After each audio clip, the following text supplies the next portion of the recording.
मूल अद्वैत में भूम जाई सक, तहाँ प्रेम रब्द में भया हुकुम हक।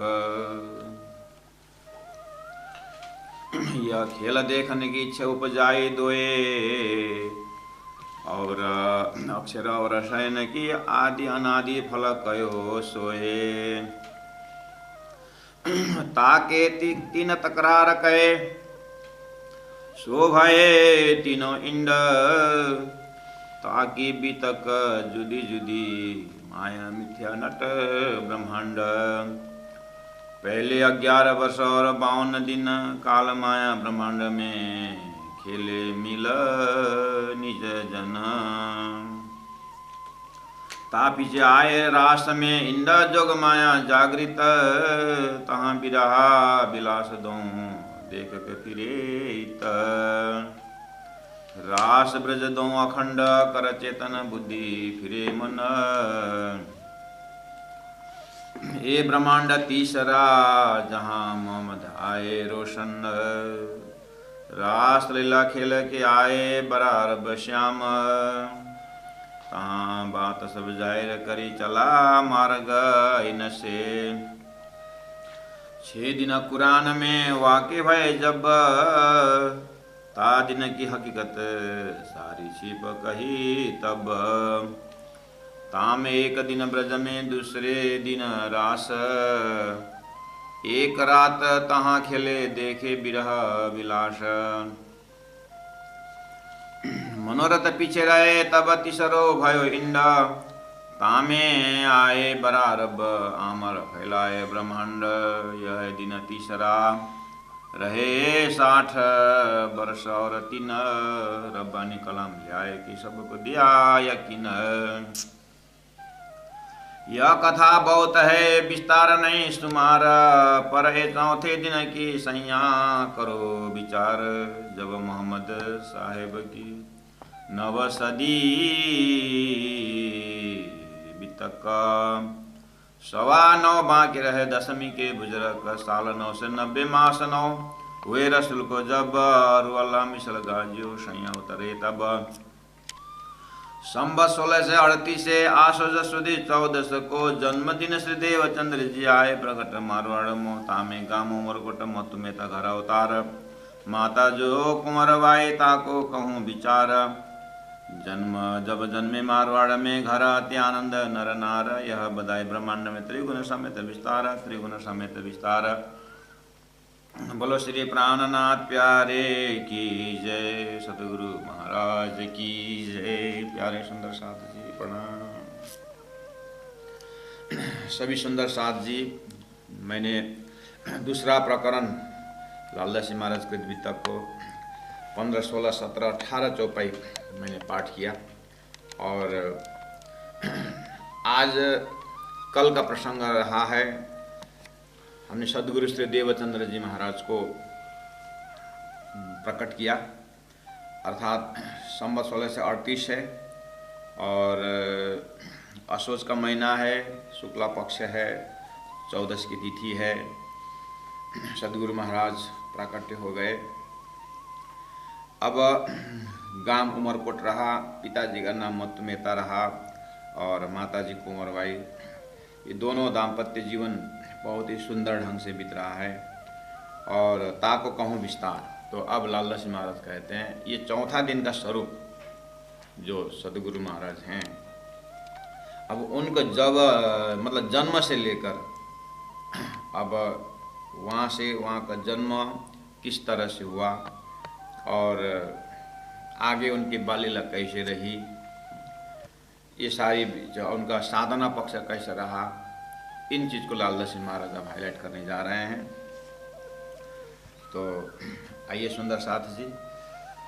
जब जन्मे मारवाड़ में घर अति आनंद नरनार, इस जगह में मैंने कहा था कि संसार में हर बालक का जब जन्म होता है, जब जीव संसार में आता है, तो पहला तो कहा जाता है माँ को प्रसव पीड़ा होना, ये स्वाभाविक है। लेकिन ऐसे ऐसे भी हमें सुनने में आया है, उन वात्सल्य पूर्ण माँ ने जब ये बच्चा जब पैदा हुआ तो मुझे कुछ प्रसव पीड़ा का अनुभव नहीं हुआ। ऐसे भी संसार में शब्द है। तो यहाँ कुंवरबाई को सदगुरु जब देवचंद्र जी जब प्रकट होते हैं, जन्म होता है उनका, तो माँ को प्रसव पीड़ा नहीं होता है। तो माँ को प्रसव पीड़ा नहीं होता है। और दूसरी बात, ऐसा क्यों? तो सभी महापुरुषों का जब उस उत्तम जीव का या उनके माध्यम से परमात्मा अवतरण होने का समय जो होता है, तो कुछ न कुछ उससे पहला कुछ न कुछ घटना घटती है। हमारे कुंवरबाई भी ऐसे ही दिन में नहा धो करके जब आराम करते, वो गर्मी का स्थान है उमरकोट, और मारवाड़ बिल्कुल गर्मी एरिया है। तो नहा धो करके ऐसे ही आराम से बैठी थी, तो उनको दीवा सपना हुआ। दीवा सपना मतलब पूरी सपना भी नहीं, दिन में ही कुछ एक अलौकिक फीलिंग होना। कभी कभी हमारे में भी, साधारण जीवन में भी एक प्रकार का शरीर में रोमांच पैदा होता है और एक खुशी और आनंद का भी एहसास होता है।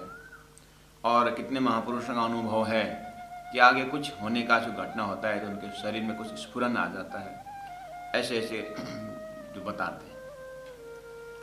कुंवरबाई ने भी दिन में ही ऐसा सपना जैसा लगा।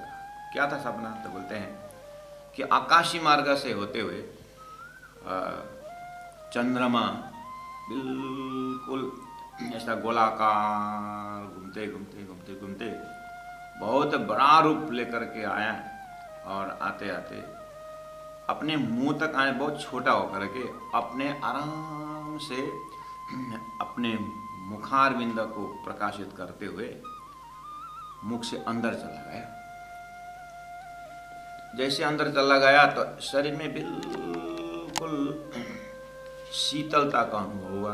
आँख खुली, जैसे ही आँख खुलते तो अब उस समय में पतिदेव तो वहाँ पर नहीं है, वो राज व्यापारी है तो व्यापार में बाहर गए थे।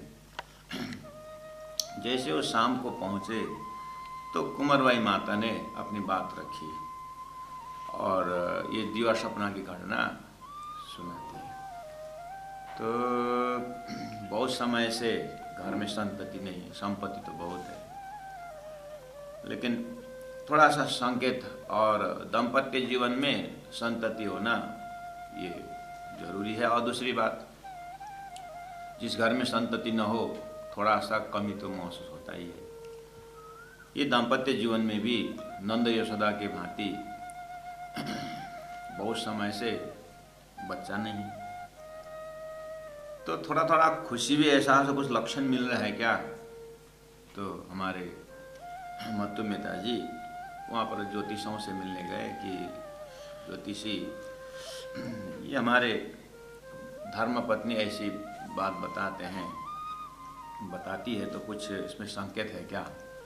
तो उन्होंने उड़ा चक्र अपना जो पंचांग वगैरह जो देखी जो ज्योतिष की दृष्टि से दिखाई दी कि अच्छा आपको बधाई हो, कुछ न कुछ अच्छा संकेत मिल रहा है।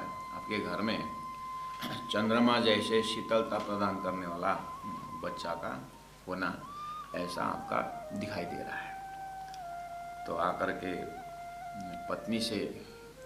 धर्मपत्नी से कहते हैं कि ज्योतिष तो ऐसा बोलता है। तो बस यही चीज चलता रहा, और हमारे कुंवरबाई तो पहले से ही धार्मिक और सेवा भावी, और जो भी घर में व्यापार धंधा है पतिदेव का, तो व्यापार बिजनेस के उसमें भी कोई आते हैं, वो भी राज व्यापारी थे, बहुत बड़े बड़े लोग घर में आते हैं, तो उन अतिथियों के सत्कार करना तो उनका स्वभाव ही था। और वैसे भी शास्त्रों में कहा गया है कि ऐसा कुछ अपने शरीर में ऐसा कुछ भान होता है तो फिर उस समय तो और धर्म कथा चर्चा श्रवण करना, ऐसा शास्त्रों की मान्यता, धर्मशास्त्र का मान्यता है। तो उसी अनुरूप कुंवरबाई और भक्ति भाव के साथ अपने गर्भ में, अपने पेट में जो संकेत मिल रहा है, तो उन्होंने परमात्मा से आराधना शुरू कर दी है। परमात्मा श्री कृष्ण की तो वो लोग अनुयायी थे ही, क्योंकि ये वल्लभ संप्रदाय से, भक्ति संप्रदाय से जुड़ी हुई थी परिवार। तो उस क्षेत्र में बहुत समय से ही कृष्ण भक्ति का धारा तो उस परिवार में था ही। तो इसलिए स्वतः उनका हृदय श्रीमद् भागवत की कथाएं, कृष्ण कथाएं और कृष्ण की बाल लीला, तो सभी आज भी जब माँ गर्भवती होती है तो गर्भ में जो बच्चा है उसको धार्मिक उसमें संस्कार डालने के लिए हिंदू संस्कार कहता है कि माँ के हाथ में है। इस समय में माँ के हृदय में अनंत अनंत संसारियाँ वृत्ति भी आती है।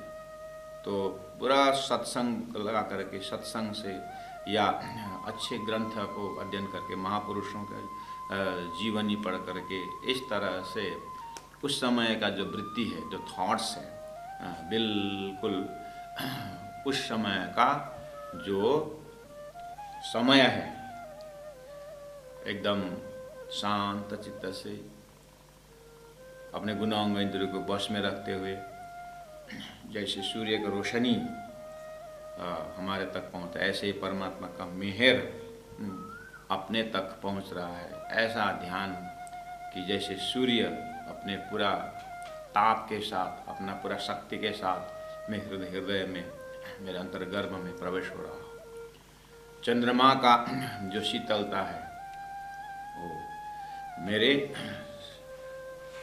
जो गर्भ में जो बच्चा है, वो शीतलता, जितने भी संसार के उसमें धैर्यता का गुण है, मेरा ये बच्चा में, मेरे होने वाले संतति में प्रवेश हो जाए। इस तरह शुद्ध शुद्ध भावना से पूरा मानसिकता, बौद्धिकता के साथ परमात्मा, क्योंकि 8-8 महीना, 7-7 महीना, 9-9 महीना समय रहता है, कितनी भक्ति कर सकती हो माँ। इस तरह से आने वाले जो भविष्य और ऐसे ऐसे ध्रुव, प्रहलाद जैसे जितने भी संतों का नाम ले कमी पड़ता है, इन सबको याद करते हुए अपने गर्भ को धन्य बना सकती है माँ। इसीलिए तो नारी को पूजा होती है। तो इस अर्थ में बहुत ही संस्कारी कुंवरबाई माता अब आगे की साधना करने प्रारंभ करती है। इससे हमें संसार में ऐसी आत्मा को अपने ज्ञान के ऊपर पूरा चिंतन करते हुए परमात्मा की भक्ति और उनकी जो लीला संसार में, उनकी जो शक्ति, उनकी सामर्थ्यता, उनका ऐश्वर्यता, इस सब को जब हम संतवाणी से, शास्त्रों से इस पक्ष को जब माँ याद करती इस समय में, तो देश का सिटीजन और देशवासी, ये जो युग ही परिवर्तन होता है, ये माँ के हाथ में। आज कुंवरबाई एक सच्चा साधक होकर के अपना ध्यान धारणा प्रारंभ करती है। इस तरह से अब बच्चा का पैदा होना, प्रकट होना समय आ जाता है। तो जैसे ही जब ये माँ के पेट में पलना बढ़ना शुरू होता है, तो देवलोक में भी कांपने लगते हैं, क्योंकि परमात्मा श्री कृष्ण के आगमन के समय में भी देवताओं की मीटिंग होती है। भगवान राम जब आए थे तब भी स्वर्गलोक में देवताओं की मीटिंग हुई थी कि भगवान अब जा रहे हैं, तो आगे उनका काम क्या क्या है। लेकिन कलयुग में जब भी आते हैं तो बुद्ध अवतार और कल के अवतार का आना होता है। ये साधारण मनुष्य में आते हैं और अनहोनी काम करके जाते हैं। परमात्मा विष्णु भगवान का भी उनका प्रोग्राम है। लेकिन ये 28वां कलयुग में जो बुद्ध अवतार जो आने की बात है, तो सदगुरुदेव चंद्र जी महाराज जो आज माँ के पेट में ये स्वरूप यहाँ पर पल रहा है, बढ़ रहा है, तो इनके अंदर का शक्ति को दर्शन हम करते हैं, जैसे कि परीक्षित को भी माँ के पेट में सुरक्षा दिए थे सुदर्शन चक्र भगवान ने। इसी तरह माता कुंवरबाई के गर्भ में जो शक्ति समावेश हो रहा है, ये अक्षर ब्रह्म की जागृत बुद्धि और अक्षरातीत परब्रह्म परमात्मा धाम की आह्लादित शक्ति श्यामा जी महारानी की सत्ता, सुंदरबाई आत्मा, बहुत दिव्य दिव्य खजानाओं से यहाँ पर वास कर रहा है। तो जैसे ही बच्चा प्रकट होते हैं तो उनका जो जन्म होता है, तो जन्मदिन देवचंद्र जी आए प्रगटे मारवाड़ों में आसो सूजी 14 को संवत 1638 में। इस तरह से सदगुरु महाराज का आगमन होता है। इस प्रसंग को हमने हृदय में ही अवधारण करते हैं और हृदय में अपने सदगुरु के प्राकट्यकरण धूमधाम से मनाते हैं। तो ये महापुरुषों का जन्म उत्सव मनाना, परमात्मा श्री कृष्ण का जन्म उत्सव ब्रजवासी लोग मनाते थे, भगवान राम का जन्म उत्सव त्रेता युग में मनाते थे। तो इस तरह से महापुरुषों का आगमन को जो जन्मोत्सव मनाने का अर्थ है कि उनका दिव्य जीवन का शुरुआत और उनका संस्कार किस तरह से उनमें रहा, तो उस दिन को याद उस अवस्था को जैसे याद करेंगे तो हमारे हृदय में रग रग जो है आनंद का विस्तार होता है। और हमारे से कार्य को देख करके समाज में जो सदस्य हैं, सुंदर समाज का निर्माण करने के लिए ये सुंदर महापुरुषों का जीवनी और उनका जन्म दिवस और उन्होंने जो दर्शन पाया उस दिवस को, ऐसे उनके त्याग तपस्याओं को कदर कर याद करने के लिए मनाया जाता है। तो आज भी हम श्री कृष्ण प्रणामी धर्मावलंबी तारतम्य परिवार सदगुरु का महाराज का प्राकट्यकरण होने का ये मनाते हैं। इस तिथि में हम धूमधाम से सदगुरु का प्रकटीकरण मनाते हैं। इससे हमारा संस्कार में हमारे जितने भी परिवार हैं उनको सदगुरु का ज्ञान होता है। नया नया सदस्य आते रहते हैं घर में, समाज में, तो सभी को इस तरह से उनका जन्मदिवस मनाने से क्या होता है कि जन्मदिवस मनाने का अर्थ है उनके जीवनी में कुछ बताएं, उनके तपस्या के विषय में कुछ कहें, तो बच्चों में नया संस्कार बन जाता है। तो कोई भी फंक्शन, उत्सव, पर्व मनाना गलत नहीं है, बस इतना ही है कि उसमें सार कि बंदेज की अति उत्तम पर घर के निदर्श कई तारतम। पानी सदगुरु के विषय में कहते हैं कि प्रबंध बहुत बढ़िया है, कि ये सब प्रबंध है। महापुरुष का जन्म तिथि मनाना, उनका धामगम तिथि मनाना, ये एक प्रबंध है। लेकिन अंदर तत्व का विश्लेषण करना, अंदर तत्व का जो है उनको जो अलग अलग आयाम है, तो किसी एक आयाम को पकड़ करके हम अपने जीवन में अच्छे संस्कार डालना, चिंतन करना, ये परम धाम की भक्ति का संस्कार है। तो माता जो कुंवरबाई ताको कहूँ विस्तार, और जब जन्मे मारवाड़ में घर आते आनंद नर नार। अब नर नार, माता पिता, परिवार, गांव सब खुश है। इस जगह मैंने कहा था। अब यहाँ पर डिटेल व्याख्या ये सब प्रसंग लेके आना थोड़ा सा समय का अभाव भी रहता है। और दूसरी बात, हम यहाँ से तरीका समझते हैं कि हमारे को हम ऐसा तो आप सभी कहीं सुनते हैं, सुनाते हैं, पर विशेष करके भगवान राम का जन्मोत्सव रामायण के माध्यम से भक्तजन करते हैं। परमात्मा श्री कृष्ण को तो और धूमधाम से कृष्ण जन्माष्टमी मनाते हैं।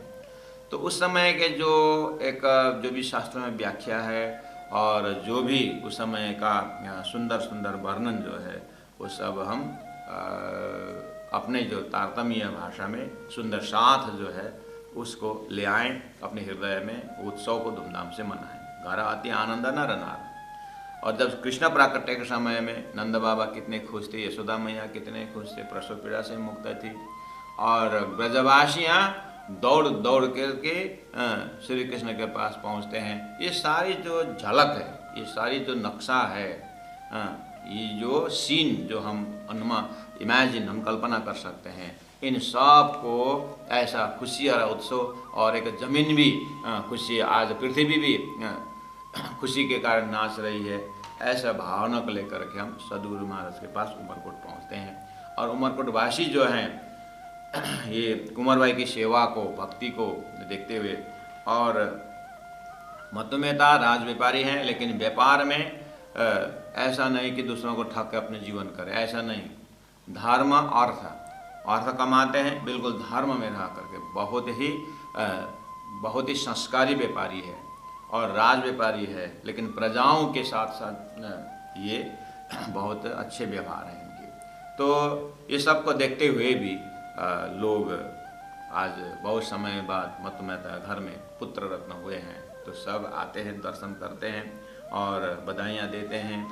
इसीलिए गांव जो पड़ोसी अड़ोसी सब खुश हैं और यह बधाई ब्रह्मांड में। तो अब लालदास जी महाराज कहते हैं इस तरह से कोई व्यवहारिक पक्ष को देखते हुए आ रहे हैं और कोई मर्यादा को रखने के लिए भी आ रहे हैं, कोई तो एकदम हार्टिली कि अपने घर में भी जैसे बच्चा पैदा हुआ खुश, ऐसे ही खुशी हो करके कुंवरबाई को बधाइयाँ दे रहे हैं। ऐसे माहौल में अंतरंग में हम देख रहे हैं कि ये तो बुद्ध अवतार प्रकट हुए हैं, बुद्धि का अवतार आ रहे हैं। तो पहले से धर्मशास्त्र में ये सृष्टि का जो कड़ी है, कहाँ है, कौन खोलेगा, तो सब बोलते हैं बुद्ध अवतार करेगा, 2 परार्ध अष्टाविंशति कलयुगी। ये बुद्ध अवतार है कौन? आपको इसे एक सेंटेंस बता दूं, आपने अगर भूले नहीं हैं तो परमधाम से जैसे सुरताएँ ब्रजमंडल में आती है, 11 वर्ष 52 दिन के संध्या समय बंसी बजती है और वंशी को नाद से ब्रह्मांड को हैंग करके सुरता योग माया का ब्रह्मांड धारण करके योग माया में जाती है और योग माया का प्लेटफॉर्म के अंदर परमात्मा श्री कृष्ण राज्य का चारण शक्ति वहाँ पर अक्षर ब्रह्म को जो अक्षरातीत के महल में प्रेम से बरतता, वो जो देखने का उनका जो इच्छा है, वो इच्छा स्वरूप अक्षर ब्रह्म भी वहाँ श्री कृष्ण तत्व योग माया के शरीर में वो भी समावेश हैं।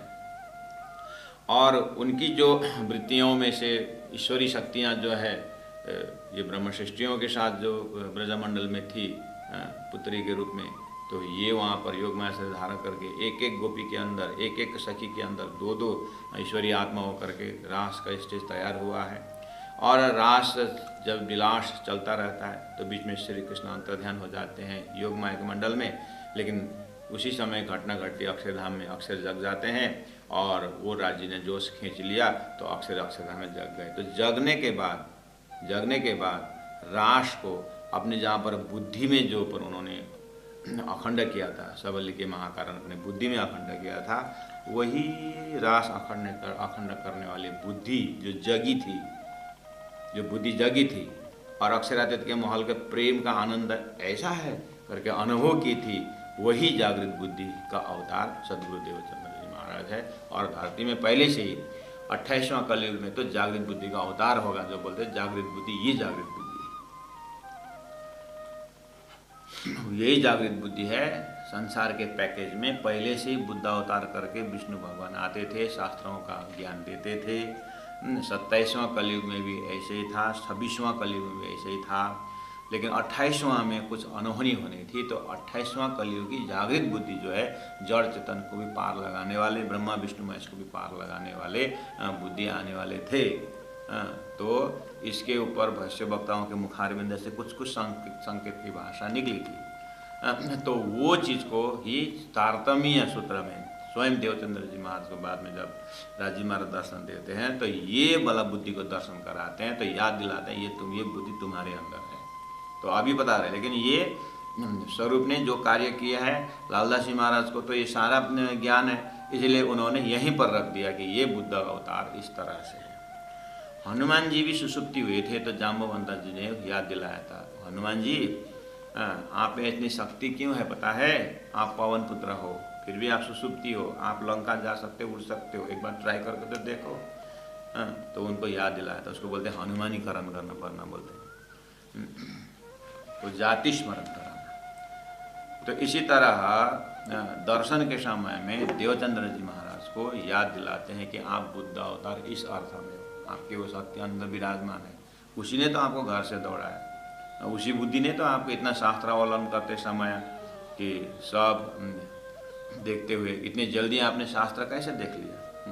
एक एक दिन में आप सारा हजम कर सकते थे। ये शक्ति कहाँ से आई आपको? ये वही बुद्ध अवतार है। अक्षर की जागृत बुद्धि जिन्होंने रास अखंड किए थे ना, वो रास को अखंड किया बुद्धि आपके अंदर है। इसलिए तो आपको रास में इतना 14 वर्ष भागवत श्रवण करने के बाद जो एक असंतोष क्यों पैदा हुआ रहा है, वो अखंड अखंड शब्द में आप क्यों संतोष नहीं हो रहे हैं? वो अखंड अक्षर के अखंड बुद्धि में अखंड रास का वो आपके अंदर वो खजाना है। अभी तो आपको प्रतिबिंब रास से, विद्रिजाओं के रास ने आपको गाइड करके ले आए। ये सारी बात उस समय बता चुके हैं। तो इसी समय हमें सदगुरु के अंदर उस दैवत को दर्शन कर रहे हैं कि सदगुरु के अंदर पंच दैवत जो है, वो पंच दैवत में एक जागृत बुद्धि का अवतार है। ठीक है, इस तरह से जब अक्षर को जागृत बुद्धि का अवतार यहाँ पर अभी हो रहे हैं, तो स्वभावतः ये बुद्धि तो सृष्टि के बाहर से है। तो अक्षर का ही एक वृत्ति जो संसार बनता है और नारायण बनते हैं, नारायण से शेष नारायण बनते, शेष नारायण से ब्रह्मा विष्णु महेश त्रिदेव प्रकट होते हैं। ये अक्षर का ही एक अनंत वृत्ति में एक वृत्ति ट्रैक है, और एक वृत्ति अक्षरातीत के महल में प्रेम इसका बरतता, वो प्रेम परमात्मा का प्रेम स्वरूप का दर्शन करना चाहने वाला बुद्धि भी इसी अक्षर के अंदर है। और अक्षर के ही वो वृत्ति में से एक वृत्ति जो है, जो ज्ञान की वृत्ति है, जो वेद ऋचाएँ होकर के रास के आनंद ली थी, वो वृत्ति वेद ऋचाएँ कहते हैं। तो इस तरह से अभी जो सद्गुरु के अंदर जो जागृत बुद्धि का अवतार हुआ है, ये रास अखंड करने वाली बुद्धि, अर्थात अक्षरातीत का प्रेम का रसास्वादन करने वाली बुद्धि है। तो इस जागृत बुद्धि जो प्रेम में लबालब भरी हुई है, तो ये अंकुर के रूप में सद्गुरु देवचंद्र जी महाराज के अंदर हम दर्शन करते हैं। इसीलिए जब ये जागृत बुद्धि संसार में आ रही है, तो स्वप्न की बुद्धि जो है, स्वप्न की बुद्धि जो नारायण, शेष नारायण, त्रिदेव होकर के जो भी पहले से ज्ञान, शास्त्र का ज्ञान और धर्म संस्कार सिखा रहे थे, ये भी एक अर्थ में स्वप्न के एरिया के अंदर जागी हुई बुद्धि है। तो ये सब दैविक शक्ति रूपी जो अक्षर की वृत्ति है स्वप्न की, नारायण द्वारा प्रस्फुटित, ये सब अब बिल्कुल बधाई देने के लिए सब तैयार हो गए सद्गुरु महाराज के आगमन में, अर्थात बुद्ध अवतार के आगमन में, अर्थात अक्षरातीत परब्रह्म परमात्मा के श्यामाजी आह्लादीन शक्ति के आगमन पर, अर्थात उन 12,000 ब्रह्मात्मा सुंदरमय आत्मा जो खेल में आ रही है। ये सब कार्यकरण महाकरण ऑटोमेटिक हो रहा है। ऑटोमेटिक अभी सृष्टि के देवी देवता इतने खुश हैं, उछल रहे हैं, पता नहीं ऐसे खुशी आनंद व्यक्त कर रहे हैं। घटना अभी बाद में पता चलेगा, अच्छा सद्गुरु महाराज का आगमन का समय, बुद्ध अवतार का आगमन का समय। जब मोहम्मद साहब अपने समय में प्रकट हुए थे, तो कहा जाता है कि उस समय जितने भी छोटे छोटे मंदिरों और मंदिर के जो देवरियाँ हैं, जो घुमट है, जो कलश है, जो घंटी है, वो सब गिरा था।